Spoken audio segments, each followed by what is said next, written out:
Hi guys, welcome to Laravel Performance Tips episode, and in this episode I'm going to show you how to boost your page speed using catch the response of your page. Okay, so let's get started and understand with the real example. So let me go here, and I have already created a Laravel application, and also it's running over here. You can see that in my terminal, and go to the browser and just run localhost 8000, and you can see that I have a list of all the posts over here with the pagination. So let me show you the code behind that as well. Okay, so let me go here, go to the VS Code editor and go to the dashboard controller. I have created index method and get 50 pagination. So 50 records I have get, you can see over here.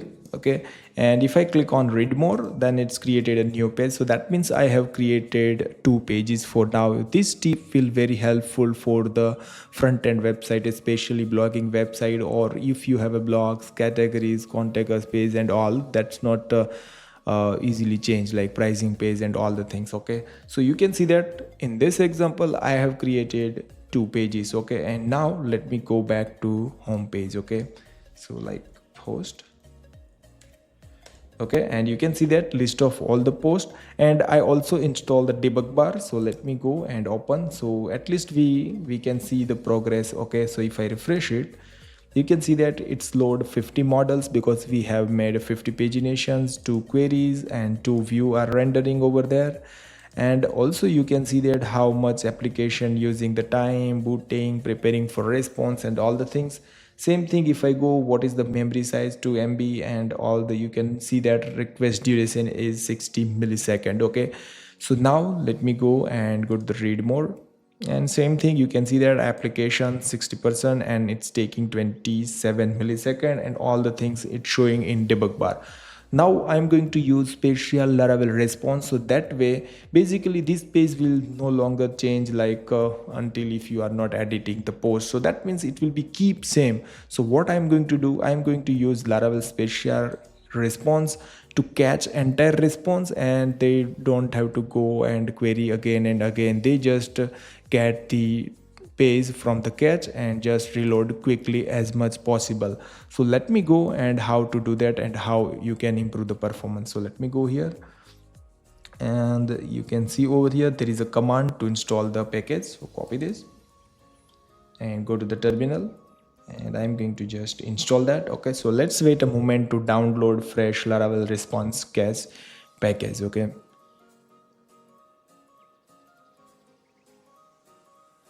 yes, it's installed, and now let me go here and we can publish the config file. So copy this and just paste it. So that means they have copied the file from the vendor and responsecache.php. So let me go to the VS Code editor, config response cache.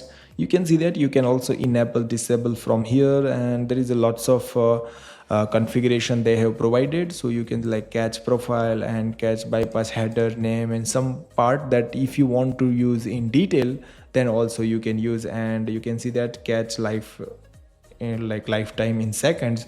So they given for the 7 days, so they will keep the catch for the 7 days. You can change over here like for 1 month, for 1 year, whatever you want to set it up. Okay, so something like that they have given the option, so you can change it whatever based on your requirements. So let me go here, and yeah, at the end what we need to do, we need to copy this middleware, so that will does for all your all page. So copy this and go to the bootstrap app, and inside the middleware I will just remove this save it. So that means we have a web, okay, web routing. So that web routing all declare in web.php file. So that means only these all the routes will be cached. Okay, so that means you don't have to do manually the middleware. Okay, so it automatically does for all your web routes. Okay, and they will catch the response. Okay, now save it and let's see the result. Okay, so let me go here and let me remove php artisan serve. Okay, and yeah, go here and just go to the post, hit refresh. You can see that still it's showing like 360 millisecond. If I refresh it, You can see that now just 28 millisecond. Okay, and you can see that queries, model and all gone because it's already cached. If I refresh it, you can see that it's quickly coming back. You can see that, and application loading, that time is also gone, just 23 milliseconds. Before it was like 60 milliseconds around. So that means they are not going to do anything. Okay, like they are just from the cache. If I go and change, for example, okay, for example, if I go resource and welcome page where I have list of posts, and here I'm just adding h3. Okay, for example h3, and test change. Okay, save it, and now if I go and refresh, you can see nothing. Why? Because it's already cached. So that means when you write or anything, be careful with that. When you have updating on server, you need to catch clear. And how you can catch clear? So let me go here. They already provide the command like response catch clear. So let me go here and just I will paste it and run. You can see that response catch clear. Now if I go here and refresh, you can see that test change, and again application running 58 milliseconds, so it's total 77. Now if I hit refresh, you can see that 25 millisecond.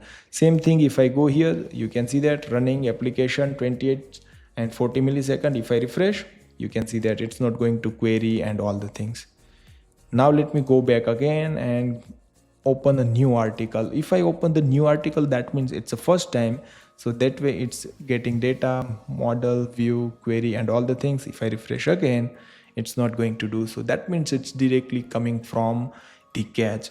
And where the cache driver and the setup, so if I go to the env, and there will be a cache store in database. Right now I can also change to file, and if I refresh it, you can see that maybe it can be a much faster. You can see that 18 millisecond, and go back to the post.